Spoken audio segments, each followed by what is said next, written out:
모두가 잠든 시각 나는 금지된 구역의 문을 열었다. 낡은 모니터 속에서 비명을 지르는 아이들, 그리고 그들을 냉하게 내려다보는 젊은 날의 형. 실험체 H-01 한도윤, H-02 서아린. 특이사항 상호 공명. 15년간 나를 지켜준 보호자가 실은 우리를 지옥으로 밀어넣은 감시자였다. 씬 1. 균열과 결심. 밤 11시가 넘은 시각, 도심의 소음마저 잦아든 안경원에는 무거운 침묵만이 감돌고 있었습니다. 직원들은 모두 퇴근했고 넓은 매장 안에는 오직 한도윤 혼자만이 남아 있었죠. 그는 자신의 책상 앞에 앉아 손바닥만 한 검은색 외장 하드를 하염없이 만지작거리고 있었습니다. 차가운 금속 케이스의 감촉이 손끝을 타고 전해져 왔습니다. 이 작은 기계 안에는 서아린의 뇌파 데이터와 기억의 잔상이 고스란히 담겨 있었습니다. 그리고 몇 시간 전 노준혁이 이곳에 들이닥쳐 내뱉었던 서슬퍼런 경고도 이 안에 함께 봉인되어 있는 듯했죠. 당장 그 데이터 다 지워. 이건 명령이야. 준혁의 낮고 위압적인 목소리가 텅 빈 안경원의 환청처럼 울리는 것 같았습니다.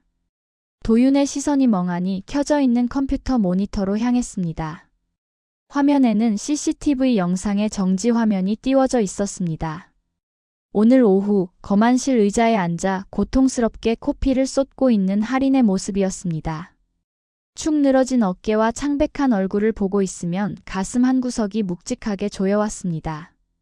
준혁의 말대로 자신이 진실을 파헤치려 할수록 그녀가 위험해지는 것은 분명한 사실이었습니다. 도윤은 외장 하드를 쥔 손에 힘을 주었습니다. 삭제 버튼을 누르면 모든 것은 다시 원점으로 돌아갈 것입니다. 하리는 더 이상 고통받지 않을 것이고 자신도 위험한 진실에서 도망칠 수 있겠죠. 하지만 어두운 복도에서 손을 잡고 서 있던 두 아이의 잔상이 머릿속에서 떠나지 않았습니다. 그 아이들이 정말 자신과 할인이라면 15년 전 그들에게 무슨 일이 있었는지 알아야만 했습니다. 도윤은 의자에서 일어나 안절부절 못하며 좁은 연구실 안을 서성거렸습니다. 그의 머릿속에서 지난 15년간 준혁이 보여주었던 수상한 행동들이 하나둘 스쳐 지나갔습니다. 준혁은 도윤의 보호자를 자처하며 그를 돌봐왔지만 동시에 그를 철저히 통제해왔습니다.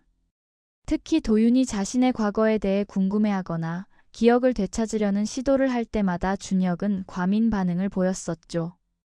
도윤의 걸음이 멈춘 곳은 천장을 올려다보는 위치였습니다. 이 건물 2층, 준혁이 운영하는 카페가 있는 곳이었습니다. 준혁은 유독 카페 안쪽에 있는 재료 창고에 도윤이 접근하는 것을 병적으로 싫어했습니다. 그저 비싼 커피 머신과 원두가 보관된 곳이라기에는 보안이 지나치게 철저했죠.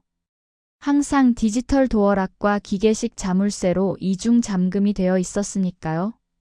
도윤의 눈빛이 차갑게 가라앉았습니다. 준혁이 그토록 감추려 했던 진실의 실마리가 바로 그곳에 있을 거라는 확신이 들었습니다. 이곳의 데이터는 빙산의 일각일 뿐 진짜 비밀은 형의 공간에 숨겨져 있었던 겁니다. 도윤은 결심을 굳힌 듯 다시 책상 앞으로 돌아왔습니다. 그리고 책상 맨 아래 칸 깊숙한 곳에 숨겨두었던 비상용 열쇠함을 꺼냈습니다. 철제함을 열자 이 건물의 모든 문을 열 수 있는 마스터키 뭉치가 짤랑 소리를 내며 모습을 드러냈습니다. 도윤은 떨리는 손으로 열쇠 뭉치를 집어들었습니다. 이 열쇠를 사용하는 순간 지난 15년간 준혁이 만들어 놓은 안전하고 견고했던 세계는 돌이킬 수 없이 깨져버릴 것입니다. 형과의 신뢰도, 평온했던 일상도 모두 산산조각이 나겠죠.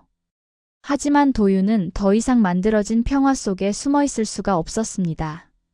그는 컴퓨터 전원을 끄고 외장 하드를 주머니에 깊숙이 찔러 넣었습니다. 매장의 불을 하나씩 끄자 안경원은 완전한 어둠 속에 잠겼습니다.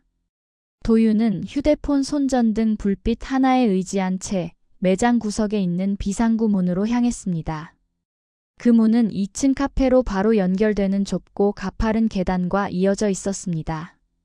평소에는 거의 사용하지 않아 먼지가 쌓인 손잡이를 잡자 차가운 냉기가 손바닥을 찔렀습니다.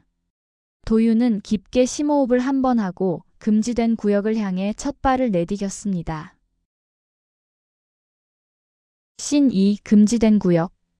비상구 계단은 한 사람이 겨우 지나갈 수 있을 만큼 좁고 가팔랐습니다. 먼지가 뽀얗게 쌓인 계단을 오를 때마다 발밑에서 삐걱거리는 소리가 났습니다. 도유는 숨소리조차 죽인 채 조심스럽게 발을 옮겼습니다.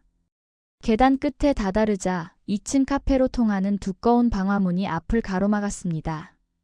그는 주머니에서 짤랑거리는 마스터키 뭉치를 꺼내 들었습니다.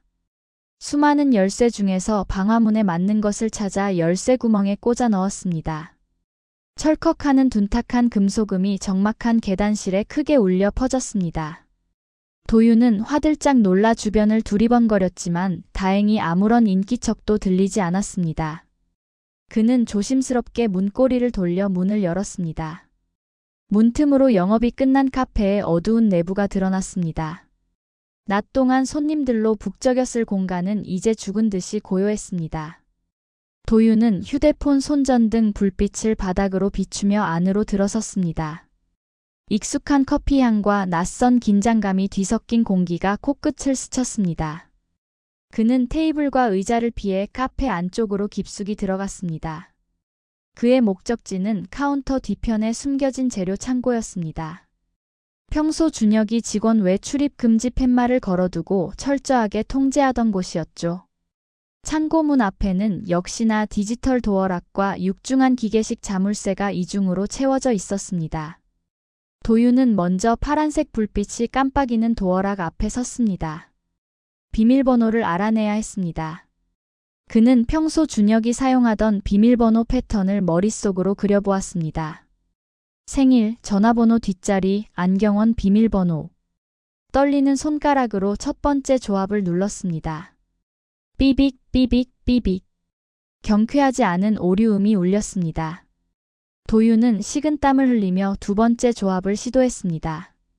역시나 실패였습니다. 세 번째 시도마저 실패하자 도어락에서 붉은색 경고등이 빠르게 깜빡이기 시작했습니다.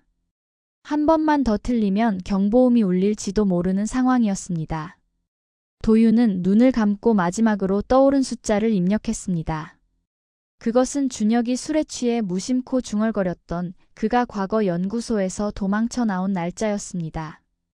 20100502. 띠리릭.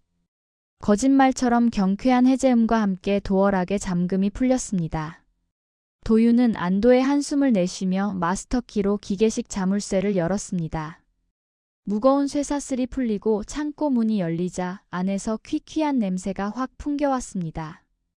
휴대폰 불빛을 비추자 창고 안은 온통 박스들로 가득 차 있었습니다.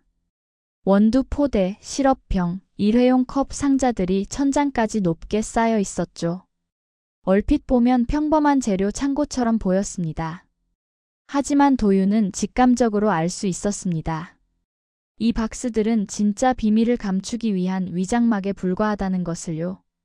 그는 가장 안쪽 벽면을 가리고 있던 박스들을 힘겹게 치웠습니다. 그러자 벽에 딱 붙어있는 수상한 철제 캐비닛이 모습을 드러냈습니다. 일반적인 창고용 캐비닛이 아니었습니다. 튼튼한 강철로 만들어졌고 문에는 복잡한 전자식 잠금 장치가 달려 있었죠. 도윤이 조심스럽게 캐비닛 손잡이를 잡아당겼습니다. 묵직한 문이 열리고 그 안에 숨겨져 있던 것이 빛을 받았습니다. 식자재가 아니었습니다. 그곳에는 복잡한 전선들이 얽혀있는 고성능 서버렉과 먼지 쌓인 구형 컴퓨터 한 대가 웅크리고 있었습니다. 준혁이 지난 15년간 그토록 감추려 했던 비밀의 실체가 마침내 도윤의 눈앞에 드러나는 순간이었습니다. 신 3. 봉인된 기록. 도윤은 마른 침을 삼키며 구형 컴퓨터 앞에 앉았습니다. 먼지가 뽀얗게 앉은 전원 버튼을 누르자 오래된 기계가 힘겹게 윙윙거리는 소리를 내며 작동을 시작했습니다. 깜빡거리는 화면에 암호 입력창 하나만 덩그러니 나타났습니다. 커서가 껌벅이며 입력을 기다리고 있었죠. 도윤은 준혁이 평소 사용하던 아이디와 비밀번호 조합을 떠올려 보았습니다. 익숙한 아이디를 입력하고 첫 번째 비밀번호를 눌렀습니다. 접속 실패. 암호가 일치하지 않습니다. 차가운 기계음과 함께 붉은색 경고 메시지가 떴습니다. 도윤은 포기하지 않고 두 번째, 세 번째 비밀번호를 차례로 시도했습니다. 하지만 결과는 모두 실패였습니다. 틀린 암호를 입력할 때마다 경고음은 점점 커졌고 다음 입력을 기다리는 대기 시간은 길어졌습니다. 등줄기에서 식은땀이 흘러내렸습니다. 시간이 지체될수록 발각될 위험은 커져만 갔죠. 도윤은 초조함에 입술을 물어뜯었습니다. 준혁이 절대 잊지 못할, 그러나 누구에게도 말하지 않았던 비밀번호가 무엇일까? 그의 머릿속에서 아까 도어락을 열었던 숫자가 떠올랐습니다. 준혁이 과거 연구소에서 도망쳐 나왔다는 그 날짜. 도윤은 마지막 도박을 거는 심정으로 천천히 키보드를 눌렀습니다. 2, 0, 1, 0, 0, 5, 0, 2. 엔터키를 누르는 손가락 끝이 미세하게 떨렸습니다. 잠시 정적이 흐르고 화면이 깜빡였습니다. V, 레브 데이터베이스 접속 성공. 환영합니다, 관리자님. 도윤의 눈이 커졌습니다. 거짓말처럼 화면이 바뀌고 낯선 폴더와 파일들이 나타났습니다. 그는 떨리는 손으로 마우스를 움직여 폴더들을 하나씩 탐색하기 시작했습니다. 실험체 관리, 연구 일지, 폐기 기록. 제목만 봐도 소름 끼치는 폴더들이 줄지어 있었습니다. 그 중에서 가장 눈에 띄는 폴더가 있었습니다. 프로젝트 SEDMEMORY. 도윤은 홀린 듯 그 폴더를 더블 클릭했습니다. 그러자 방대한 양의 데이터가 화면 가득 쏟아져 나왔습니다. 실험 개요 문서, 수백 명의 피험자 명단이 담긴 엑셀 파일, 그리고 날짜별로 정리된 실험 영상들. 도윤은 이 모든 것이 무엇을 의미하는지 아직 알 수 없었습니다. 하지만 한 가지 분명한 것은 이 안에 자신이 15년 동안 잃어버렸던 과거의 진실이 봉인되어 있다는 사실이었습니다. 그는 심호흡을 하고 가장 위에 있는 실험 개요 파일을 열었습니다. 신사 V-랩의 실체. 도윤은 떨리는 손으로 실험 개요 파일을 열었습니다. 화면에 나타난 문서는 단순한 연구 보고서가 아니었습니다. 그것은 인간의 존엄성을 짓밟은 잔혹한 실험의 기록이었습니다. V-랩은 국가의 비공식 지원을 받아 설립된 비밀 연구소였습니다. 그들의 목표는 인간의 기억을 조작하고 무기화하는 것이었죠. 문서에는 시각 정보를 매개체로 한 기억 주입 및 추출 기술 개발이라는 프로젝트의 핵심 내용이 상세히 적혀 있었습니다. 특정 파장의 빛과 이미지를 뇌에 직접 자극하여 원하는 기억을 심거나 기존의 기억을 지워버리는 기술이었습니다. 도윤은 스크롤을 내리며 실험 대상을 설명하는 부분을 읽어내려갔습니다. 처음에는 성인 지원자를 대상으로 실험을 진행했지만 심각한 부작용이 발생했습니다. 뇌 손상으로 식물인간이 되거나 정신착란을 일으켜 자해하는 경우가 속출했죠. 연구소는 실험 대상을 성인에서 아동으로 변경했습니다. 뇌가 아직 발달 중인 아이들이 실험에 더 적합할 것이라는 잔인한 판단 때문이었습니다. 문서에는 실험 대상 확보 방법이 건조한 문체로 적혀 있었습니다. 고아원 및 복지시설 연계, 가출 청소년 유인, 불법 납치 등. 도윤의 속이 메스꺼워졌습니다. 자신이 15년 전 납치되어 이곳으로 끌려온 아이들 중 한 명이었다는 사실이 믿기지 않았습니다.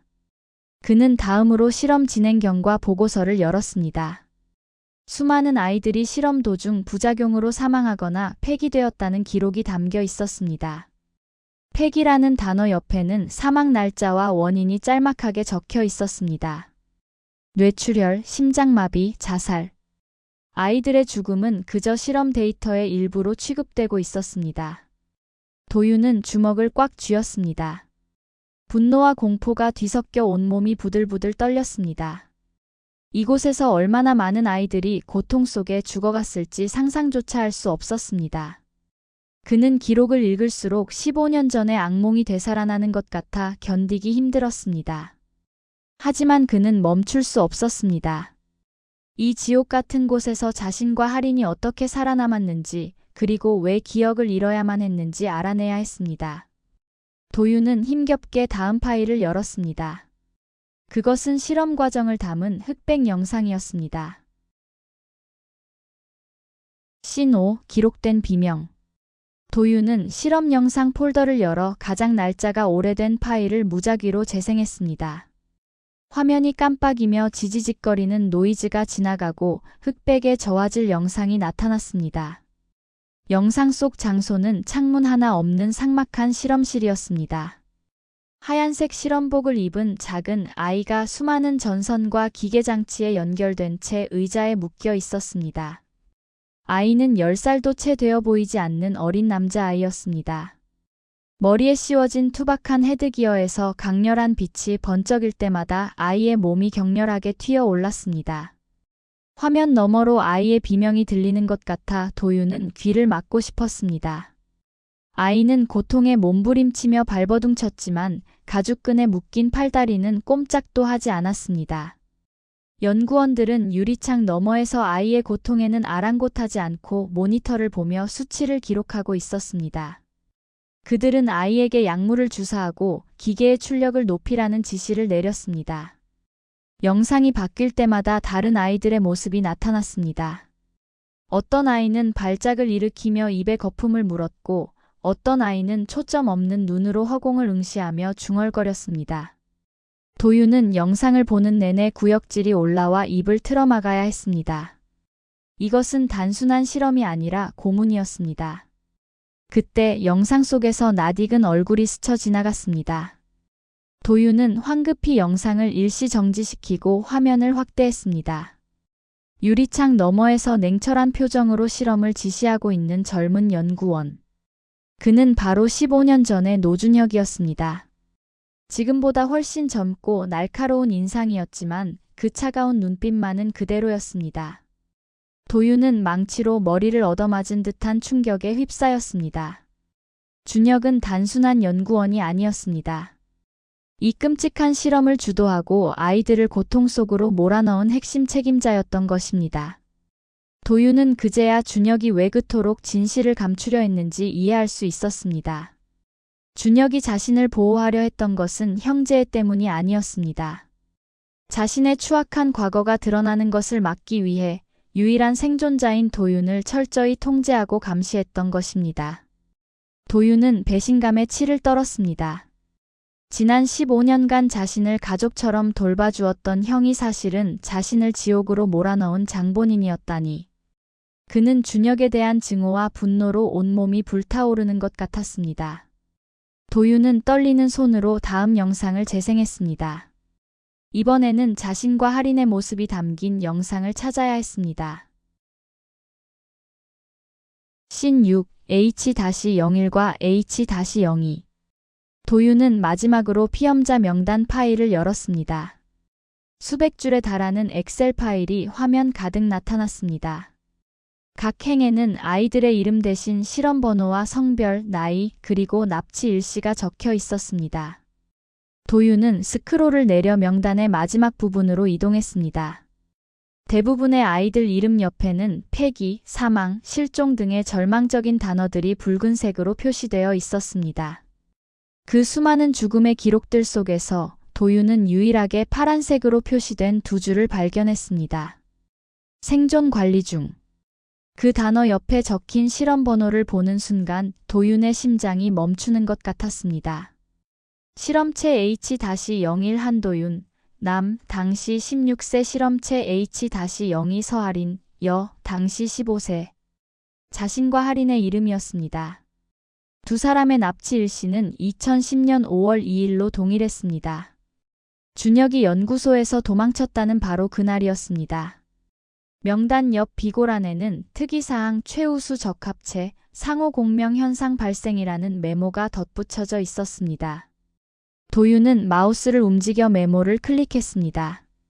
그러자 두 사람에 대한 상세 보고서가 팝업창으로 떴습니다. 보고서에는 도윤과 할인이 V-랩 프로젝트의 핵심 실험체였다는 사실이 기록되어 있었습니다. 두 사람은 다른 아이들과 달리 시각 기억 주입 실험에 놀라운 적응력을 보였습니다.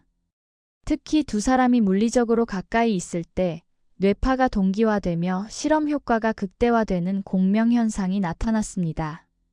연구소는 이 현상을 흥미롭게 여겨 두 사람을 파트너로 지정하고 함께 실험을 진행했습니다.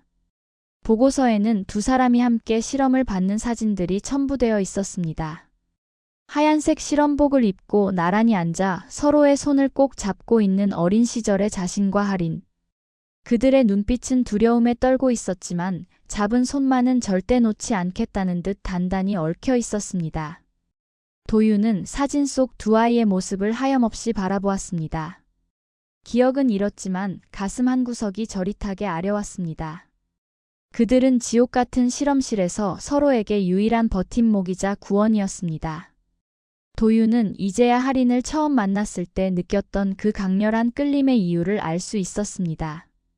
그들은 처음부터 운명처럼 연결되어 있었던 것입니다.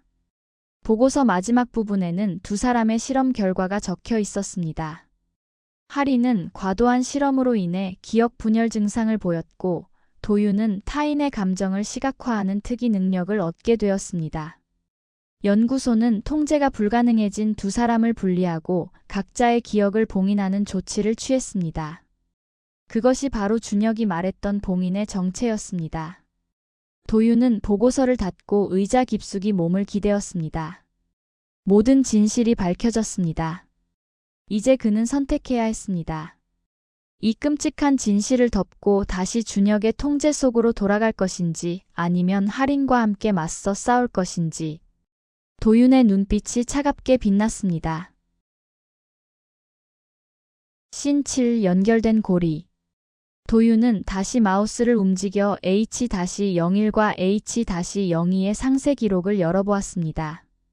그곳에는 두 사람이 V랩에 끌려온 날부터 기억을 봉인당하기까지의 모든 과정이 날짜별로 상세히 기록되어 있었습니다.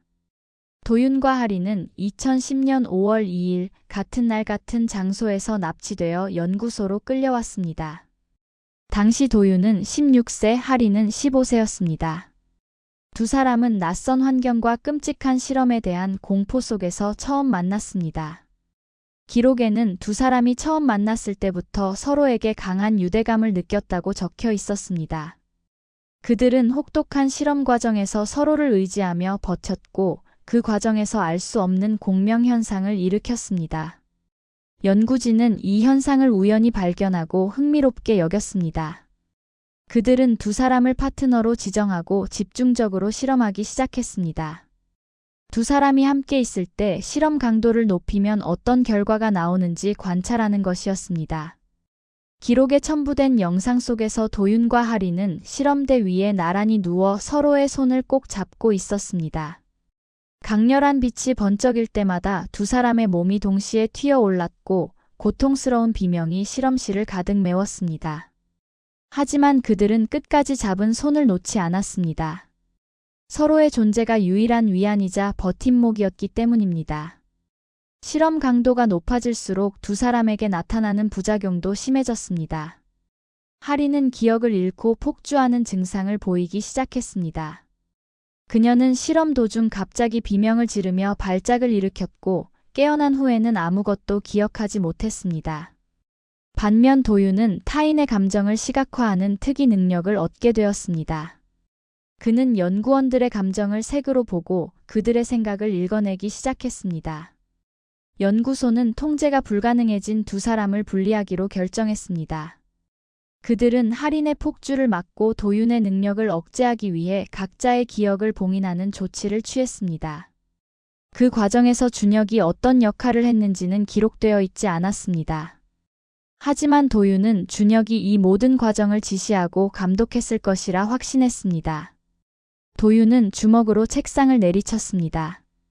쿵 하는 소리가 적막한 창고 안에 울려 퍼졌습니다. 자신과 할인이 겪어야 했던 고통과 희생이 너무나 억울하고 분했습니다. 그들은 그저 평범한 삶을 살고 싶었던 아이들이었을 뿐입니다. 도윤은 기록을 모두 닫고 컴퓨터 화면을 껐습니다. 이제 모든 진실을 알게 되었습니다. 그는 더 이상 과거의 무지했던 한도윤이 아니었습니다. 그는 할인을 지키고 그들을 이렇게 만든 자들에게 죗값을 묻겠다고 다짐했습니다. 신 8 발각의 위기. 도윤이 진실의 무게에 짓눌려 멍하니 앉아있을 때였습니다. 딸랑. 적막한 카페 안에 맑은 종소리가 울려 퍼졌습니다. 도윤의 심장이 덜컥 내려앉았습니다. 이 시간에 이곳에 올 사람은 단 한 명, 노준혁뿐이었습니다.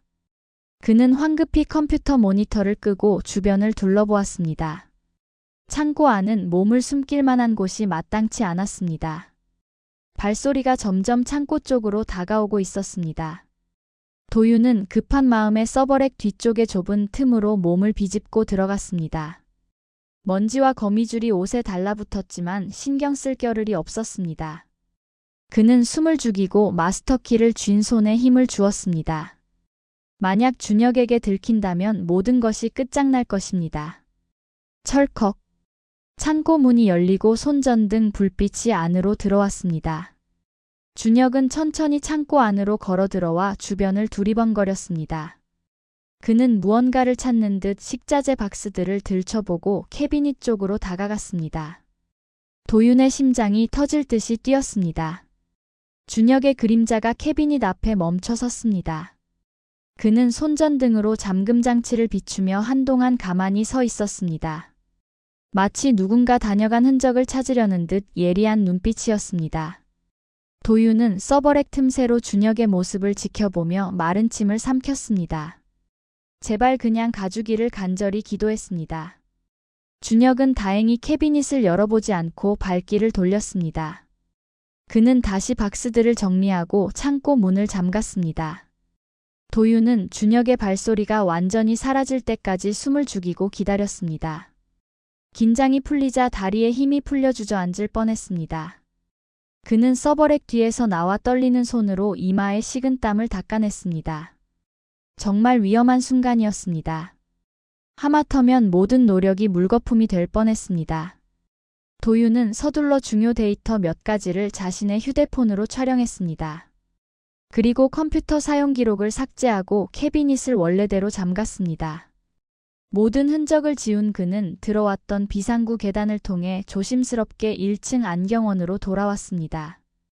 안경원의 익숙한 공기가 그를 반겼지만 그는 더 이상 예전의 그가 아니었습니다.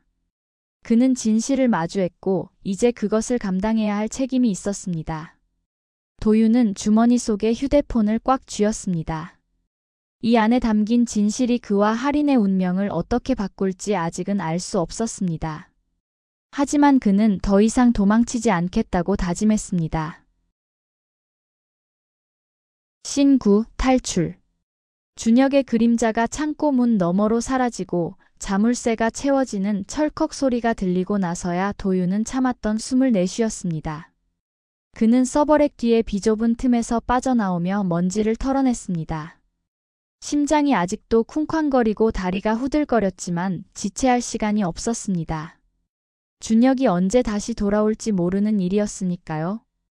도윤은 다시 캐비닛을 열고 컴퓨터 전원을 켰습니다. 부팅되는 시간이 영겁처럼 느껴졌습니다. 그는 초조하게 손톱을 물어뜯으며 화면이 켜지기를 기다렸습니다.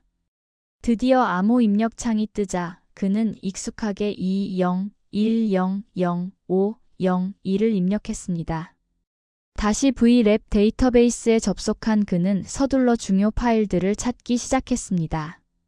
실험 개요, 피험자 명단, H-01, H-02, 상세 기록, 그리고 결정적인 증거가 될 실험 영상 몇 개.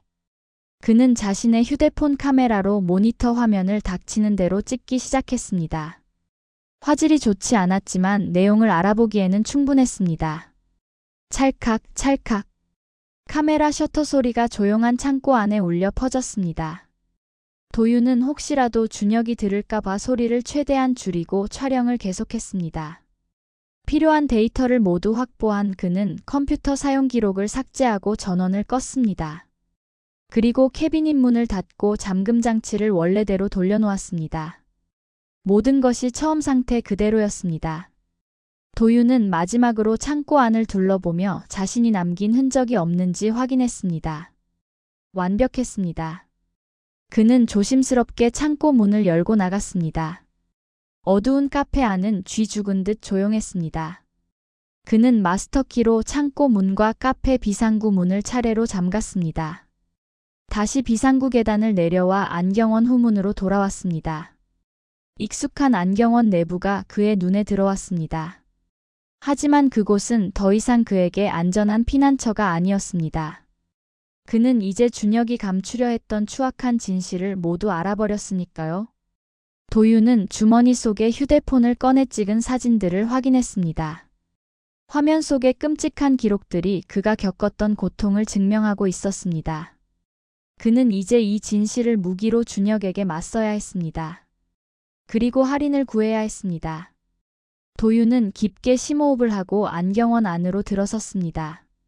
그의 발걸음은 이전보다 훨씬 단단하고 결연했습니다. 신 10. 새로운 국면. 안경원으로 돌아온 도윤은 책상 앞에 앉아 멍하니 창밖을 바라보았습니다. 어느새 동이 터오고 있었습니다. 푸르스름한 새벽빛이 어둠을 밀어내며 거리를 비추기 시작했습니다. 도윤은 밤새 한숨도 자지 못했습니다. 그의 머릿속은 V랩의 끔찍한 기록들과 준혁의 차가운 얼굴, 그리고 고통스러워하던 할인의 모습으로 가득 차 있었습니다. 그는 책상 위에 놓인 외장 하드를 물끄러미 바라보았습니다. 어젯밤까지만 해도 이 안에 담긴 할인의 데이터를 지워버리려 했었습니다. 준혁의 경고가 두려웠고 할인이 다치는 것이 싫었기 때문입니다. 하지만 이제는 상황이 달라졌습니다. 그는 진실을 알게 되었고 더 이상 도망칠 수 없다는 것을 깨달았습니다. 도윤은 외장 하드 삭제 버튼 위에 올려놓았던 손가락을 거두었습니다. 대신 주머니에서 휴대폰을 꺼내 밤새 찍어둔 사진들을 다시 한번 확인했습니다.